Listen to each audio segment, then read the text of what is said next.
trois choses essentielles, importantes qui vont accélérer votre vie, qui vont vous aider à rentrer dans les ossements rapides dans toutes vos prières.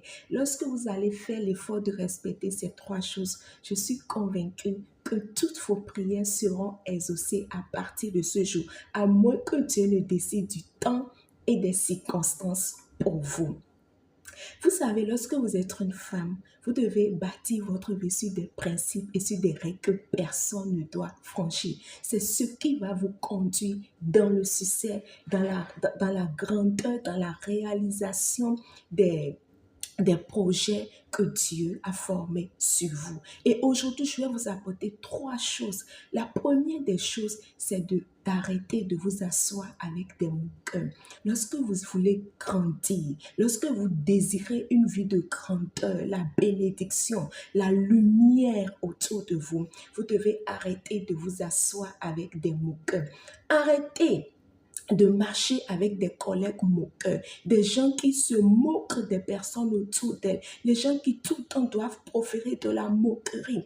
Elles n'ont que la négativité et ne voient que la négativité sur les autres autour d'elles. Deuxième chose que vous devez arrêter, c'est la jalousie.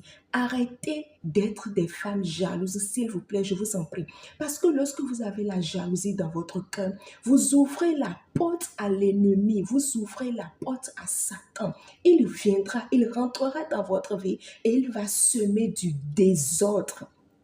Commencez par demander à Dieu d'effacer la jalousie de votre cœur. Si vous remarquez qu'il y a de la jalousie dans votre cœur, je vous en prie, allez vers Dieu. Demandez à Dieu d'effacer cela. Parce que lorsque vous allez laisser la jalousie grandir dans votre cœur, ça va affecter votre vie et vous n'allez pas avoir une vie de prière, une vie des ossements. Vous n'allez pas briller, mais vous allez teignir, vous allez sombrer dans des ténèbres.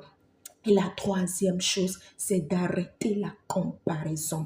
Vous savez, chaque personne a sa bénédiction. Nous n'avons pas les mêmes destinées. Nous n'avons pas les mêmes projets de vie. Dieu n'a pas établi sur nous des mêmes projets. Le projet qu'il a établi pour moi n'est pas le projet qu'il a établi pour ma soeur, quand bien même nous venons de la même entraille.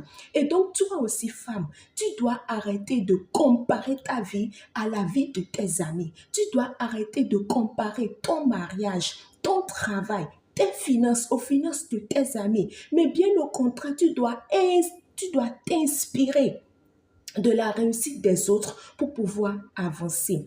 Arrêtez la comparaison parce que la comparaison va vous empêcher